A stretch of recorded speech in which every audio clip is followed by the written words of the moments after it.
भारत के 11वें राष्ट्रपति, महान वैज्ञानिक और मिसाइल मैन के नाम से प्रसिद्ध डॉक्टर APJ अब्दुल कलाम का पूरा नाम अबुल पाकिर जैनुलाब्दीन अब्दुल कलाम था। उनका जीवन संघर्ष, समर्पण और असाधारण उपलब्धियों का एक अनूठा उदाहरण है जो करोड़ों भारतीयों को प्रेरित करता है। प्रारंभिक जीवन और शिक्षा 1931 से 1958। डॉक्टर कलाम का जन्म 15 अक्टूबर 1931 को तमिलनाडु के रामेश्वरम के पास एक छोटे से गांव धनुषकोडी में हुआ था। उनके पिता जैनुलाब्दीन एक नाव मालिक थे और उनकी माता आशियम्मा एक गृहिणी थीं। उनका परिवार आर्थिक रूप से बहुत समृद्ध नहीं था और कलाम को अपनी पढ़ाई के लिए अतिरिक्त प्रयास करने पड़े। बचपन से ही वे अखबार बेचकर और अन्य छोटे मोटे काम करके परिवार की मदद करते थे।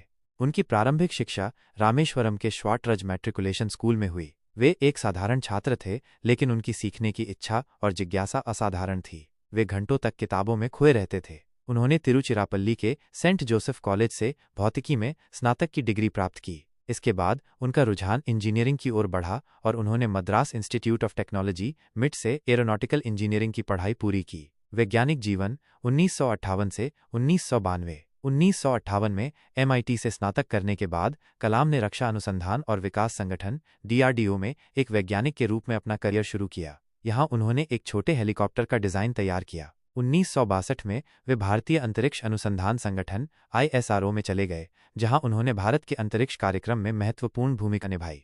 ISRO में डॉक्टर कलाम ने भारत के पहले स्वदेशी उपग्रह प्रक्षेपण यान SLV-III के विकास में अग्रणी भूमिका निभाई, जिसने जुलाई 1980 में रोहिणी उपग्रह को सफलतापूर्वक पृथ्वी की कक्षा में स्थापित किया। यह भारत के अंतरिक्ष इतिहास में एक मील का पत्थर था और इसने भारत को अंतरिक्ष शक्ति के रूप में स्थापित किया। उन्हें मिसाइल मैन के रूप में जाना जाने लगा क्योंकि उन्होंने देश के मिसाइल विकास कार्यक्रम में भी महत्वपूर्ण योगदान दिया। वे integrated guided missile development programme IGMDP के जनक माने जाते हैं, जिसके तहत अग्नि और पृथ्वी जैसी मिसाइलों का विकास किया गया। परमाणु परीक्षण और DRDO में वापसी 1992 से 1999। 1992 में डॉक्टर कलाम DRDO में वापस आ गए और रक्षा मंत्री के वैज्ञानिक सलाहकार के रूप में कार्यभार संभाला। इस दौरान उन्होंने भारत के परमाणु परीक्षणों में महत्वपूर्ण भूमिका निभाई। 1998 में पोखरण 2 परमाणु परीक्षणों में उनकी केंद्रीय भूमिका थी, जिसने भारत को एक परमाणु शक्ति के रूप में स्थापित किया। ये परीक्षण गुप्त रूप से और सफलतापूर्वक किए गए,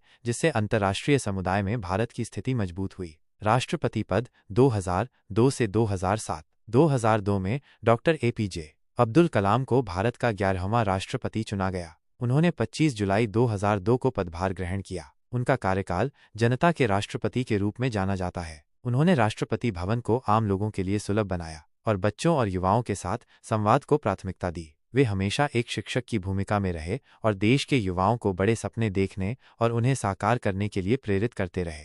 उनके विजन 2020 का लक्ष्य भारत को 2020 तक एक विकसित राष्ट्र बनाना था। राष्ट्रपति के बाद का जीवन और विरासत 2007 से 2015। राष्ट्रपति पद से हटने के बाद भी डॉक्टर कलाम सक्रिय रहे।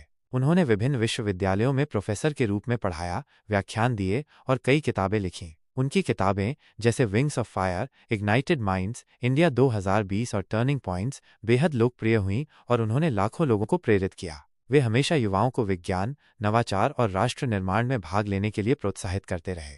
27 जुलाई 2015 को शिलांग में भारतीय प्रबंधन संस्थान IIM में एक व्याख्यान देते समय उन्हें दिल का दौरा पड़ा और उनका निधन हो गया। उनके निधन से पूरे देश में शोक की लहर दौड़ गई। पुरस्कार और सम्मान। डॉक्टर कलाम को उनके असाधारण योगदान के लिए कई राष्ट्रीय और अंतर्राष्ट्रीय पुरस्कारों से सम्मानित किया गया। इनमें भारत के सर्वोच्च नागरिक सम्मान भारत रत्न 1997, पद्म विभूषण 1990 और पद्म भूषण 1981 शामिल हैं। निष्कर्ष: डॉक्टर APJ अब्दुल कलाम का जीवन एक साधारण पृष्ठभूमि से निकलकर असाधारण ऊंचाइयों तक पहुंचने की कहानी है। उनका जीवन एक वैज्ञानिक, शिक्षक, लेखक और दूरदर्शी नेता के रूप में आने वाली पीढ़ियों के लिए एक प्रेरणा स्रोत बना रहेगा। उन्होंने हमें सिखाया कि कड़ी मेहनत, दृढ़ संकल्प और सीखने की तीव्र इच्छा के साथ कोई भी सपना साकार किया जा सकता है। उनका सपना एक विकसित और समृद्ध भारत का था और उन्होंने अपना पूरा जीवन इस लक्ष्य को प्राप्त करने के लिए समर्पित कर दिया। भारत हमेशा उन्हें उनके ज्ञान, सादगी और देश के प्रति असीम प्रेम के लिए याद रखेगा।